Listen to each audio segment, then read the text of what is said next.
Confidence sur l'oreiller, deuxième. On se retrouve au même endroit que la première fois avec mon super pyjama que vous avez adoré sur Instagram et on va parler de la vie des autres. C'est une question qui revient souvent. Comment je fais pour gérer le regard des autres, la vie des autres, alors qu'une partie de mon métier, c'est d'être sur un espace public qui sont les réseaux sociaux. Du coup, dans cette vidéo, je vais aborder trois notions. La notion de filtre en psychologie, la notion d'effet miroir et la notion d'estime de soi. Donc on commence par la notion de filtre en psychologie. Je vais vous mettre des petites infographies juste ici. C'est une notion qui me paraît primordiale. Je fais partie des gens qui pensent que la psychologie devrait être expliquée à l'école. Ces notions de filtre, c'est de comprendre que quand on reçoit une information ou quand on la transmet, elle est filtrée. Déjà, nos propres filtres. On a une information à transmettre qui est selon nos référentiels, nos pensées, notre état émotionnel du moment, notre construction mentale, notre évolution. Et en plus, elle est filtrée, c'est-à-dire qu'il y a une distorsion entre ce qu'on pense et ce qu'on dit. Il y a la capacité de notre vocabulaire, il y a une notion générationnelle. Donc ça, vous l'avez tous expérimenté, je pense. D'ailleurs, vous pourrez le mettre en commentaire. Vous dites un truc et la personne en face, elle ne le comprend pas. Vous avez l'impression d'être totalement incompris. Alors que pour vous, c'est évident. La personne en face, vous avez beau le tordre dans tous les sens, le redire les phrases et tout, c'est pas clair. Parce que déjà de base, ce que vous pensez, ce que vous avez envie d'exprimer a du mal à sortir clairement. Et après, il y a la notion de filtre pour celui qui reçoit, ou quand nous on est réceptacle, c'est-à-dire que en fonction du milieu psychosocial dans lequel on évolue et encore une fois les notions de construction qu'on a, l'état émotionnel dans lequel on est, il y a des moments où on n'est pas à même de supporter une information. Ça a dû tous vous arriver. Je vais prendre l'exemple du rendez-vous médical. On vous annonce une nouvelle plus ou moins difficile à entendre et à un moment, hop, votre cerveau il se bloque. Il se met en protection et vous n'entendez pas la suite. Ou alors vous étiez hyper concentré, vous avez eu l'impression que vous écoutiez toutes les informations que le médecin vous a dit et puis vous sortez de là, vous avez tout oublié. Parce que votre état psycho-émotionnel fait que vous n'étiez pas à même de tout comprendre. Donc ça, cette notion de filtre, c'est passionnant. Si ça vous intéresse, allez piocher des informations sur internet ou dans la littérature. C'est hyper intéressant de comprendre en fait que ça nous arrive à tous, que c'est notre fonctionnement cérébral.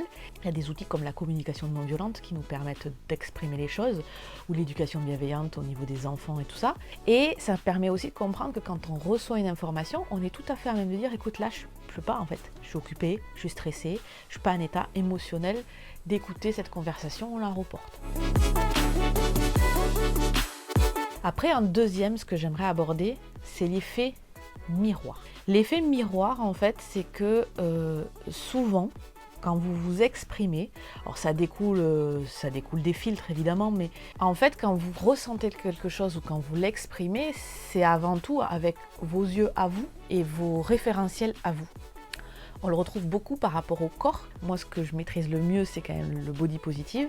Au fur et à mesure de l'évolution dans le mouvement body positive, j'ai vu des corps que j'aimais et je me suis dit, en fait, si j'aime le corps de telle personne ou de telle personne, typiquement Ashley Graham que je trouve magnifique, pourquoi je ne trouverais pas mon corps beau? Alors que au début, j'étais plutôt dans non, il faut surtout pas que je grossisse, si je grossis, ça va pas être beau.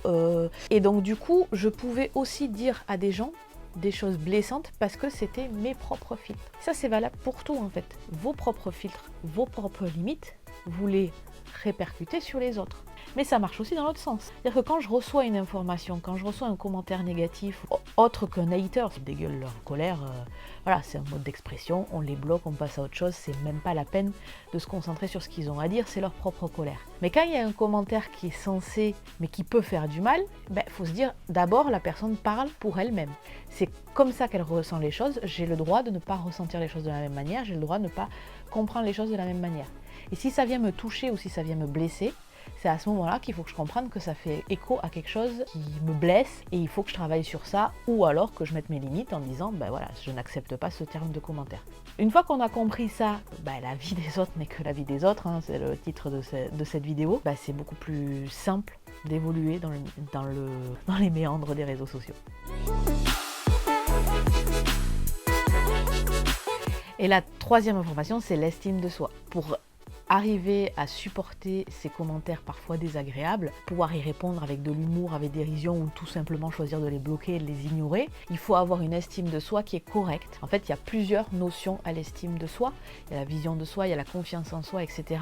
Et ce qui est assez fédérateur dans toutes ces notions, c'est qu'il faut agir. Alors, plus on pense de temps à réfléchir et avoir le petit moulin dans la tête qui tourne, plus on se fait 1000 films et du coup on a le temps de générer du stress, de l'anxiété ou de rester dans un état psycho-émotionnel qui n'est pas au top. Alors que si on agit, on se dit ok, très sincèrement, en fait ce que je pense, j'ai raison, j'ai une assez bonne estime de moi pour avoir confiance en ce que je pense et en ce que je dis, je peux répondre.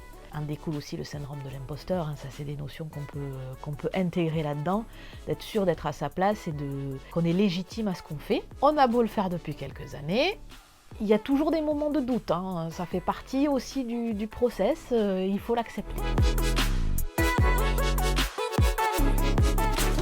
J'espère que cette vidéo vous aura aidé. N'hésitez pas à vous abonner à la chaîne, n'hésitez pas à mettre des j'aime, des commentaires pour me proposer d'autres sujets pour les prochains Confessions sur l'oreiller qui auront lieu tous les premiers lundis du mois.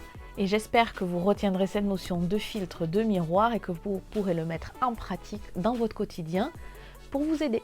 Merci d'avoir regardé la vidéo jusqu'au bout et à bientôt!